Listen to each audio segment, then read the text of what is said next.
경력 단절이 고민인 육아맘부터 강사를 그만두고 새로운 시작을 앞둔 선생님까지 나만의 사업체 학원 창업을 꿈꾸시죠. 그런데 막상 시작하려니 시간표는 어떻게 짤지, 세금 신고는 또 어떻게 하는지, 혹시 나만 모르고 시작했다가 벌금 내는 거 아니야? 라는 불안감에 막막하실 거예요. 공부방 원장 3년 차인 저도 처음엔 똑같았습니다. 서류 하나 때문에 폐업을 하기도 했고 돈을 날리기도 했어요. 제가 알려드리는 공부방 창업 10단계를 따라 하시면 저처럼 시행착오 겪지 않으실 거예요. 추가로 원장님을 위한 창업 체크리스트 파일도 마련해 두었으니까요. 고정 댓글 확인하시고 받아가세요. 본격적인 로드맵의 첫 단추는 무엇을 누구에게 가르칠지 정하는 것입니다. 과목은 이미 결정하셨으리라 생각해요. 주의할 점은 난 다 할 수 있어 라며 초등부터 고등까지 전 학년을 다 받는 거예요. 학부모님 신뢰도 떨어지고 무엇보다 원장님 몸이 축납니다. 특히 초등과 고등은 장단점이 극명해요. 초등은 내용이 쉽고 시험이 없는 대신 아이들과의 교류가 중요하며 학부모와 소통도 많이 해야 합니다. 반면 고등은 학부모와의 연락이 거의 없으며 수업료도 높습니다. 대신 수업 준비 및 시험 결과에 부담이 있습니다. 초등부는 아이들과의 교감, 꼼꼼한 학부모 소통이 핵심인 관리형 원장님께 추천합니다. 중고등부는 소통보다는 강의력과 성적 결과로 승부하는 강의형 원장님께 유리해요. 여러분의 성향이 어느 쪽인지부터 체크해보세요. 두 번째, 운영 형태를 정해야 합니다. 학원, 교습소, 공부방은 생각보다 많이 달라요. 먼저 학원은 규모가 크고 강사를 쓸 수 있지만 억 단위의 큰 자본이 듭니다.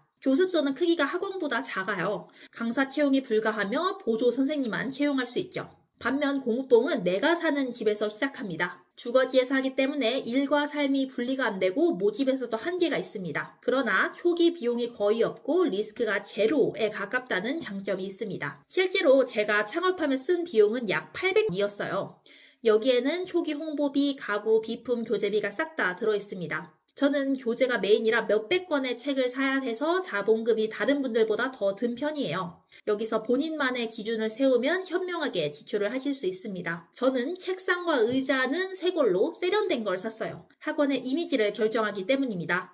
그리고 무료 SNS에 콘텐츠를 올리는 동시에 초반에는 유료 광고에 집중적으로 투자했습니다. 반면 금방 닳는 소모품은 중고로 샀습니다. 책은 당근마켓이나 알라딘 중고서점에서 저렴하게 구했고 패드도 쿠팡에서 적당히 저렴한 것으로 구입했어요. 브랜드 이미지에는 투자하고 소모품을 아껴라. 이것만 기억하셔도 초기 비용 확 줄어듭니다. 세 번째는 브랜드 선택입니다. 프랜차이즈는 교육 자료와 브랜드 파워를 얻는 대신 수수료를 내야 되죠. 개인 커리큘럼으로 진행하면 수익이 높지만 홍보나 수업 구성에서 어려울 수 있습니다. 저는 자유도가 높은 하이브리드 방식을 선택했어요. 메인인 독서는 많은 학생을 받기 위해 가맹을 맺되 제가 수업료와 횟수를 정할 수 있는 곳을 선택했습니다. 서브인 영어와 초등 국사과는 유료 프로그램만 도입해서 비용을 절감했고요. 클래스 카드나 매일 국어 같은 프로그램은 원생 한 명당 프로그램비만 내면 됩니다. 마지막으로 중등 국어는 제 노하우를 담은 개인 커리큘럼으로 운영하고 있습니다. 프랜차이즈는 한 번 계약하면 바꾸기 정말 어렵습니다. 원생이 많아도 수수료를 지불하느라 수입은 강사 때랑 다를 바가 없다는 분들도 많이 봤어요. 여러분이 주도권을 줄 수 있는 자유로운 시스템인지 반드시 확인하고 결정하세요.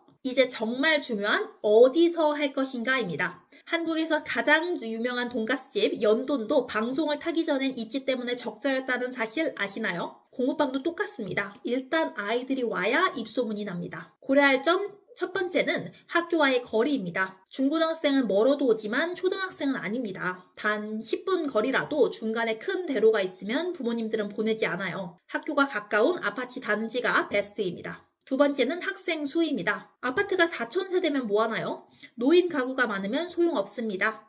학교 알림이 사이트에서 학교별 학생 수를 반드시 확인하세요. 메인 초등학교 한두 곳, 중학교 한 곳이 도보권에 있는 것이 좋습니다. 세 번째는 주변 소득 수준입니다. 교육비 지출은 소득과 직결됩니다. 제 경험상 임대 아파트 비중이 높은 곳보다는 평수가 큰 아파트 단지에서 유입이 훨씬 많았습니다. 타겟의 경제적 여유도 입지의 핵심 조건입니다. 위치를 정했다면 돈과 시간을 정해야겠죠. 수업료의 경우 무턱대고 비싸게 받을 수는 없습니다. 각 지역 교육청 사이트에 있는 분당 교습비 상한선을 꼭 확인하세요. 이걸 넘기면 불법입니다. 그 다음 주변 경쟁 학원의 시세를 파악해 적정선을 잡으세요. 학원비는 학원비 알림이 사이트에서 대부분 확인하실 수 있습니다. 여기서 드리고 싶은 조언은 학생을 빨리 모아야 한다는 마음에 수강료를 무리하게 낮추지 말라는 거예요. 수강료는 한 번 책정되면 올리기 어렵기 때문에 본인이 만족할 수준으로 결정하시길 바랍니다. 시간표의 경우 초등 공부방은 학교 끝나는 시간에 맞춰야 합니다. 학교 알림이에서 학교별 시간표를 확인해 보세요. 특히 그룹 수업을 하시는 분들은 학년별로 수업이 몇 시에 끝나는지,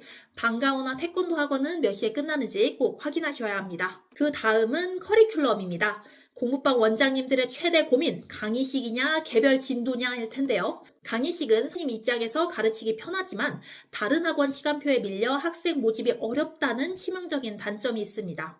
그래서 저는 개별 진도 방식을 씁니다. 레벨 상관없이 학생을 받을 수 있어 모집에 압도적으로 유리하거든요. 대신 원장님이 만능이 되어야 합니다. 커리큘럼의 경우 책과 출판사 사이트를 참고해 구성했습니다. 커리큘럼은 다음 영상에서 자세히 다뤄볼게요. 아주 복잡해 보이지만 꼭 해야 할 행정 절차입니다. 공부방은 학원에 비해 아주 간단해요. 딱 2가지만 기억하세요. 먼저 신분증, 졸업증명서 원본, 사진 2매를 들고 주소지 관할 교육지원청에 가세요. 개인과외 교습사 신고를 하고 5일 동안 기다리면 신고 필증이 나옵니다. 그 다음 필증이 나오면 세무서로 달려가세요. 여기서 가장 중요한 팁 나갑니다. 반드시 부가가치세 면세 사업자로 등록하셔야 합니다. 교육 서비스는 부가세 면세 대상이거든요. 저는 처음에 잘 몰라서 간이 가세제로 했다가 결국 폐업하고 다시 면세로 재등록하는 번거로움을 겪었습니다. 여러분은 저 같은 시간 낭비 절대 하지 마세요. 공부방은 아파트 단지 안에 숨어 있어서 간판 보고 찾아오기 힘들죠. 그래서 할 수 있는 홍보는 다 해야 합니다. 먼저 오프라인 홍보입니다. 아파트 전단지 게시는 오프라인 홍보 중 가장 가격이 높습니다. 관리사무소 방문 전 전화로 미리 문의해보세요. 단지마다 가격이 다른데 저는 보통 5만 원을 내고 일주일 동안 게시했습니다. 베란다 현수막은 은근 강력합니다. 단지 내 이동하는 분들께 여기 공부방 있다는 걸 가장 크게 알릴 수 있거든요. 추가로 사람들이 많이 다니는 길목에 물통형 배너를 두세요. 저는 16만 원 들여 배너 2개를 제작해 세웠는데 몇 년이 지난 지금도 효자 노릇을 톡톡히 하고 있습니다. 그리고 개원 초기 학교 시간에 맞춰 부채를 나눠줬어요. 전단지는 바로 버려지지만 부채는 1년 뒤에도 쓰더라고요. 부끄러움은 잠깐입니다, 원장님들. 다음은 온라인 홍보입니다. 블로그는 모든 홍보 통틀어 1등 공신입니다. 원장님의 교육관, 수업 방식, 구체적인 커리큘럼만 잘 써두세요. 학부모님은 원장님의 글을 보고 이미 마음의 결정을 하고 오십니다. 네이버 플레이스는 선택이 아니라 필수입니다. 플레이스에 우리 공부방이 등록되어 있어야 네이버 지도에서 검색이 되거든요. 당근마켓은 지역 밀착형 홍보의 최고입니다. 비즈 프로필은 무료고 광고는 클릭당 비용이라 저렴해요. 저는 3주 동안 8만 원 정도 썼는데 방학 때 광고를 돌릴 때마다 보통 2명씩은 등록을 하셨습니다. 인스타그램에서는 사진보다 릴스가 대세입니다.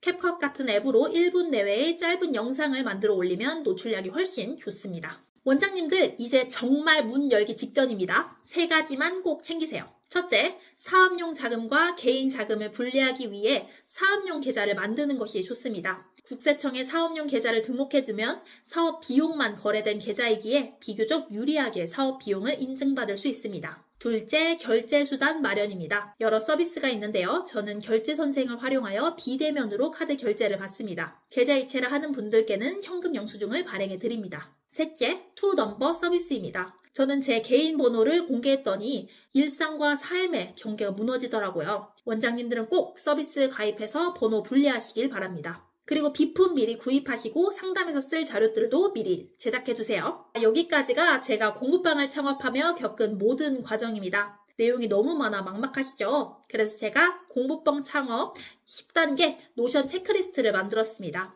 영상 하단 고정 댓글에 블로그로 오시면 다운로드 받으실 수 있습니다. 준비 없이 가르치는 열정만 가지고 뛰어들면 수개월 동안 0명의 학생과 거실에서 마주하게 될 수도 있습니다. 행정 실수로 폐업하고 재등록하는 번거로움도 겪으실 수 있고요. 하지만 이 10단계 로드맵대로 차근차근 준비하신다면 여러분은 첫 달부터 수익을 내는 준비된 원장님이 되실 겁니다. 100% 완벽할 필요는 없어요. 실행하면서 다듬어 가면 됩니다. 원장님의 새로운 시작을 진심으로 응원합니다. 궁금한 점이 있다면 댓글로 남겨주세요. 감사합니다.